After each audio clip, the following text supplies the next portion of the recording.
Assalamualaikum rekan-rekanku yang tercinta dari Sabang hingga Merauke. Kembali lagi bersama Mimin Unyuk-Unyuk ini. Kali ini Mimin menyajikan sebuah kajian nalar dari Profesor Rocky Gerung, di mana beliau memberikan argumen sedap-sedap manis di hadapan tokoh politik dalam forum akademis. Yuk simak kajian sehat nalar ini dengan segelas kopi hangat atau susu hangat dan ubi rebus. Supaya kita bisa mencerna nalar demi nalar yang dipaparkan oleh Prof. Rocky Gerung, jangan lupa ikuti channel Indonesia Lawyers Club dan channel Unyuk-Unyuk Mimin ini ya, supaya tidak ketinggalan kajian nalar sehat ke depannya. Terima kasih semuanya, love you buat rekan-rekan Moah. Di tahun 40-an, mungkin 43 itu, ada peristiwa di India, ada kerusuhan agama, etnis bahkan itu, antara Hindu yang mayoritas dan Islam yang minoritas. Seorang pemuda terbunuh pada peristiwa itu. Pemudanya Muslim. Peristiwa ini diterangkan oleh Amartya Sen di dalam bukunya, dan kita ingat bagaimana kita memahami sesuatu yang kita sebut politik identitas. Tokoh ini, dia udah 3 hari ada di dalam rumahnya bersama istrinya dan seorang bayi, keluarga Muslim, warga negara India. Dia nggak bisa keluar rumah karena dikepung oleh radikal Hindu. Bayangkan situasi itu. Dia miskin. Padahal bayinya perlu susu. Lalu dia ambil risiko. Dia keluar rumah. Dia diuber oleh mayoritas Hindu. Lari ke sebuah rumah tetangga. Berupaya diselamatkan oleh tuan rumah. Tapi dia tewas oleh massa yang brutal dari radikal Hindu itu. Dia tewas di situ. Pertanyaan saya, dia tewas karena Muslim atau tewas karena miskin? Dari kamu kan anak bimbing. Saya lagi uji. Dia tewas karena Muslim atau karena dia tewas karena miskin? Saya nggak. Ya, sebagai apa? Yes. Tapi kita mesti terangkan. Kalau dia orang kaya, nggak mungkin dia keluar rumah, kulkasnya penuh, bahkan dia bisa pakai private jet ya untuk beli Nggak bisa bang, pakai helikopter bang. Ya, kalau private jet nggak bisa, pakai helikopter bisa naik ke atas.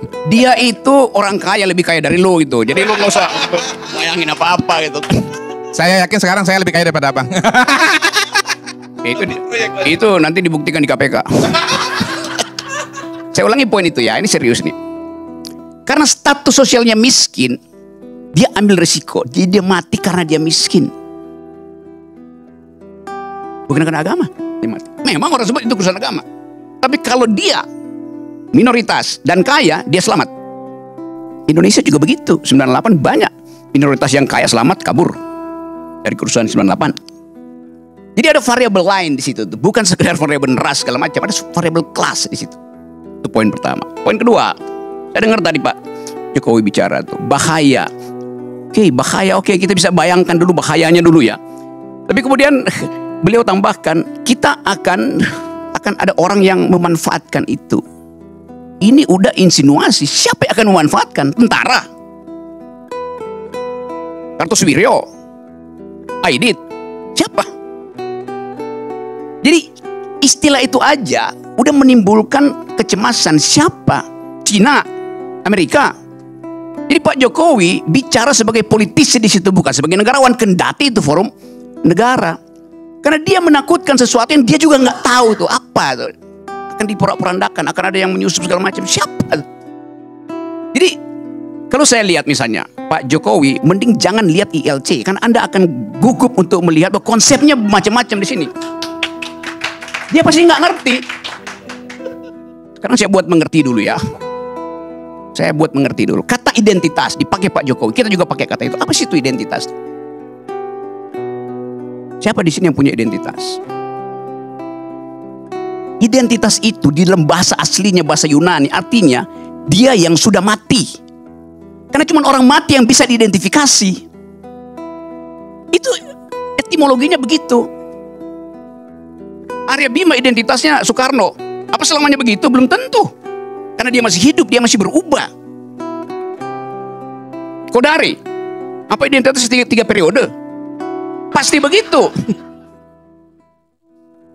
Jadi soal itu yang gagal kita bicarakan. Pak Jokowi dengar doang politik identitas, di dalam kepalanya Islam, selesai. Karena nggak paham itu. Yang nggak paham yang salah bukan Pak Jokowi, lingkungannya yang brief dengan cara yang buruk. Itu akibatnya kalau bergaul dengan orang dungu. Yes.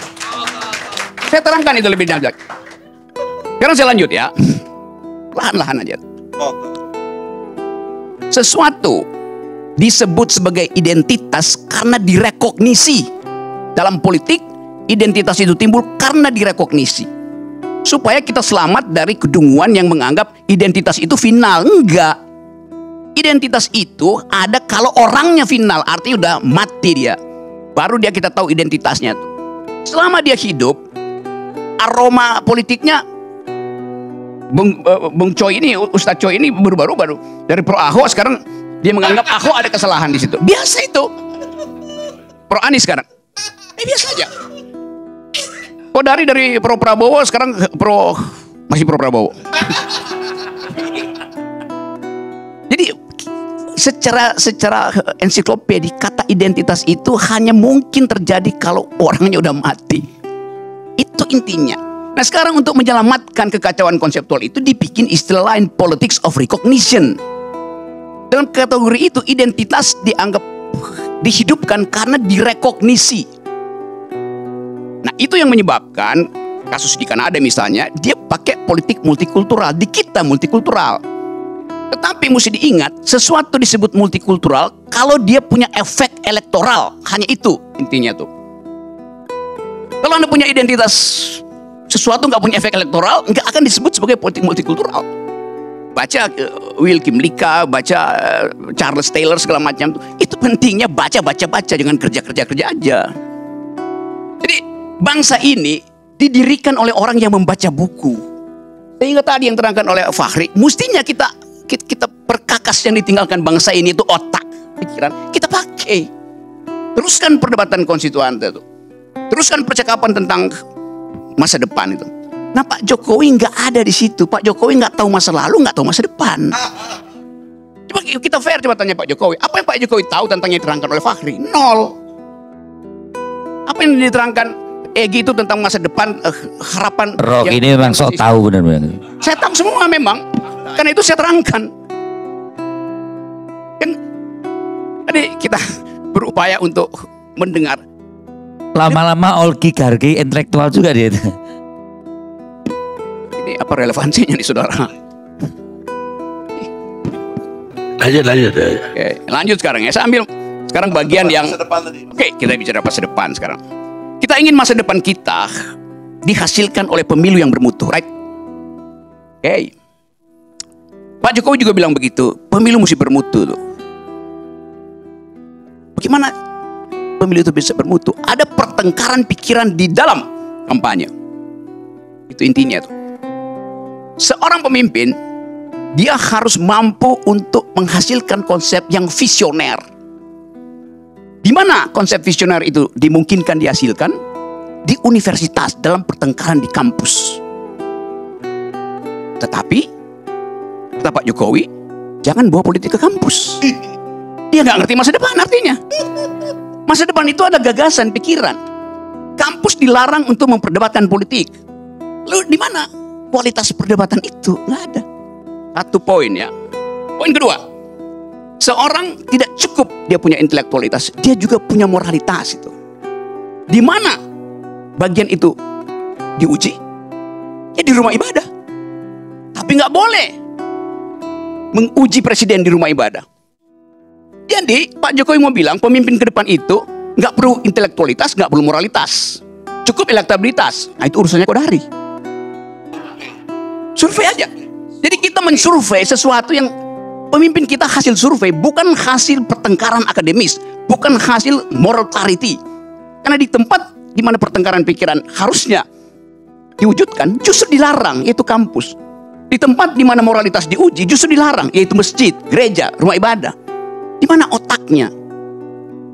Jadi dari awal kita tahu bahwa pemilu pasti nggak bermutu.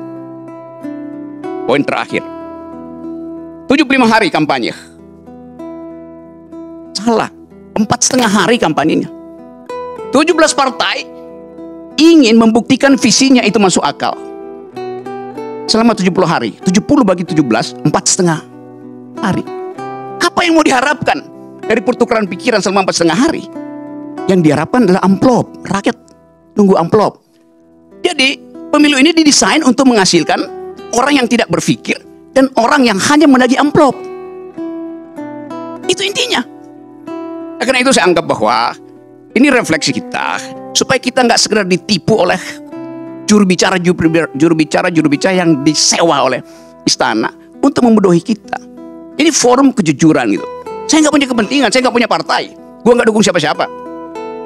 Tapi saya ingin dukung orang yang berpikir. Itu intinya tuh. Assalamualaikum warahmatullahi wabarakatuh.